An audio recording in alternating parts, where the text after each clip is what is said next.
Hello and welcome to this injury update video. Today we're going to take a look at all recently injured guys in both Monster Energy Supercross and MXGP, give you some updates on them or the latest info we have at least. Before I get into that, I got a huge announcement to make. I'm happy to announce that I will be working with Blood Lubricants for 2024. I'm so pumped to work with them. I will have a proper ad made in the coming week or so, but for now I'll just stick to the overlay on screen. Blood sponsored everything I do, so go give them some love. If you need oil for your UTVs, motocross, or even basic engine oil for your car, just go grab some Blood lubricants. They have all sorts of stuff. They have chain lube, other basics you may need in your garage. They even support privateers like John Short and a bunch of other small teams, so they put money back into the sport, and they're obviously sponsoring me. So head to bloodlubricants.com and use my code TMN25 for 25% off site-wide. Go support the companies that support my work. One more quick ad. Issue number 7 of my magazine. I'm running low on them. They're in short supply, so if you want to get one, now's the time. Huge thanks to all of you that have. There's only a few left. Head to my website. Links in the description. And go grab a copy.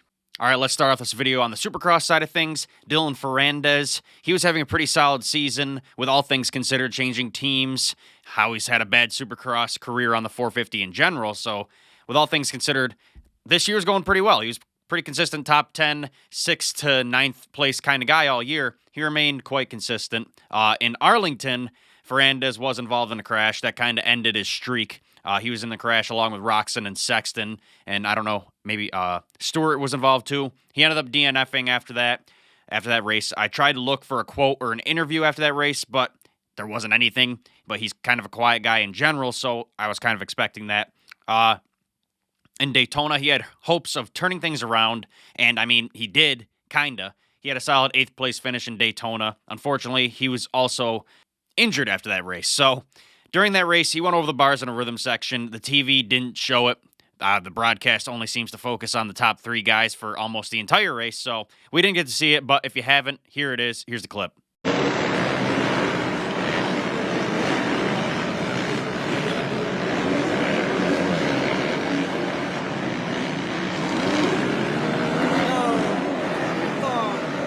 Now, originally, he didn't say anything about the injury up until this weekend. He didn't say much after Daytona, except that he went over the bars. In Birmingham, he had yet another crash in the main event, again DNF'ing in the race. After that, he did release an update on his condition. Dylan announced that he was struggling with an illness and a knee injury that he sustained from Daytona.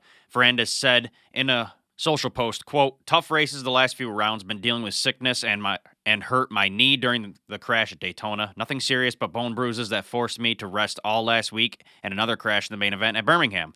Very disappointed for the team and people who support me. We'll see how this week goes, and I hope can ride normally without knee pain to come back to the next round in better form." It really sucks to see such a good, consistent season aboard that new Phoenix Honda bike just get destroyed in the last couple weeks for him. Those bad positions really knocked him down in points, but I'm hoping this knee injury isn't too bad and he can come back from this and remain healthy. What are your guys' thoughts on Dylan's recent crashes, 2 DNFs, and obviously the over-the-bars incident in Daytona? It's just been a rough streak for him the past couple weeks. Let me know your thoughts about all this in the comments down below. All right, the second major injury from Birmingham was CLubMX Yamaha rider Coty Schock. As you all know, Schock was having a career-best year up until it was ended prematurely this weekend. Now, Schock did already have a cracked collarbone. I think it was just a minor hairline fracture from a crash in Daytona. He was fine. He was good to race, though. This weekend, obviously, he was good to race. He did great. It was fully broken this weekend after Hayden Deegan cleaned him out in the final turn. Here's that clip. And it's not over for Deegan here. He catches Coty Schock. This is the last turn of the race. He tees him up. You got to give it to Schock for leaning in there to be on guard. Now, I know you've all seen that clip, but I like adding it in for context. It goes well with the story. Whatever your opinion may be of that move made by Danger Boy, it sucks to see it destroyed Schock's incredible season. I was really enjoying seeing him get career best finishes, 4th place, and run with the top guys. He even won a heat race. It was just awesome to see. Now let's take a look at an update from the man himself. Here's that. What up, everyone? Just want to come on here and kind of fill you guys in on everything that's going on right now. I know there's rumors and all this, but I'm literally just coming to tell you myself. Daytona had put a hairline fracture in my collarbone, and it was healing. And then last night, the whole incident that I had in the main event, solidified everything and fully broke the collarbone, and it's laying on top of each other now. So sucks, but I'm here in Southern California and I'm looking to get surgery tomorrow and start the recovery process. So don't know when I'll be back, but gotta thank the whole CLubMX crew for sticking behind me and just believing in me. So yeah, we'll get back to it, but right now I just gotta heal up and look forward to seeing everyone at the races again soon. So Overall, just a crappy situation. It sounds like he won't be off the bike too long, though. He's going to get it fixed ASAP. What are your guys' thoughts on Schock's injury and the incident that caused it? Let me know all your thoughts down below. All right, on to some MXGP injuries. There were a few of them, but only a couple have solid recent news, so I'm going to give you those. Yago Gears, it was his rookie season on the 450 full-time MXGP. I did speak about it a little bit in the qualifying report from Argentina, but now we have more info regarding his injury. Geertz had a qualifying crash that knocked him out of the GP before it really even started. It was in the first turn. I would show you the clip, but you can't see much from it. It was way in the back in a tiny little corner. You can hardly see it. He ended up breaking a couple bones in this crash, and he is back home in Belgium today to decide whether or not he needs surgery on it. He dislocated his shoulder and had a couple minor fractures, I believe, on his collarbone and maybe his arm. Here's what he said in a press release about it. Quote, "What a start of my MXGP career. Yesterday I was transferred from the track to Dr. Oscar Array's hospital in Villa La Angostura. I guess that's how I say it. My left elbow was dislocated and a doctor put it back into the right place. A scan showed a fracture of my elbow and my collarbone. My surgeon in Belgium will decide whether surgery will be necessary. Now I have a plaster to support my elbow."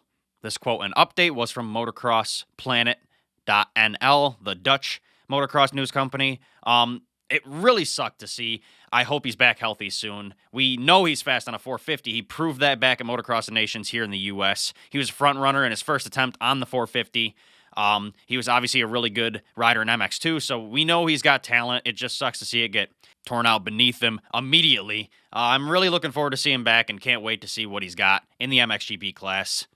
Let me know what you guys think about Geertz's rookie year getting knocked out in the first turn of the first race. All right, the final injury update for the day is another MXGP one, and that is on JM Honda rider Brent Van Donink. Brent had a crash off the start, not in the same spot that Geertz did. It was actually further around the corner, but it was in the Argentina qualifying race. I would show you the crash clip again, but you can hardly see anything. You just kind of see him go off track a bit in the video. There weren't many videos of it. He crashed in the far end of the big sweeping corner around the first turn. I'm sure you know what I'm talking about if you watched the MXGP race. He was later carted off in a stretcher. After the race, the team gave an update on him. Unfortunately, he broke his femur and headed home to get operated on. It was a 30-hour-plus long flight for him, but he is home now, and per his team, he will be getting surgery Wednesday or Thursday. He told that to motorcrossplanet.nl as well. Really unfortunate start of the season for him, and that flight home had to be horrendous, to say the least. We're wishing him a speedy recovery and hope to see him line up again soon. Let me know what you guys think about that crash. That flight had to suck, man. All right, that's all the updates we have so far on injuries. I figured I'd just give you a quick video of both MXGP and Supercross injuries that we know about right now. If any more come out, I will let you guys know. Head to Blood Lubricants and get yourself some premium oil products. Use my code TMN25 for 25% off site-wide. And head to my website, links in the description. Go snag a magazine. Anyway, thanks for watching, and see you guys in the next video.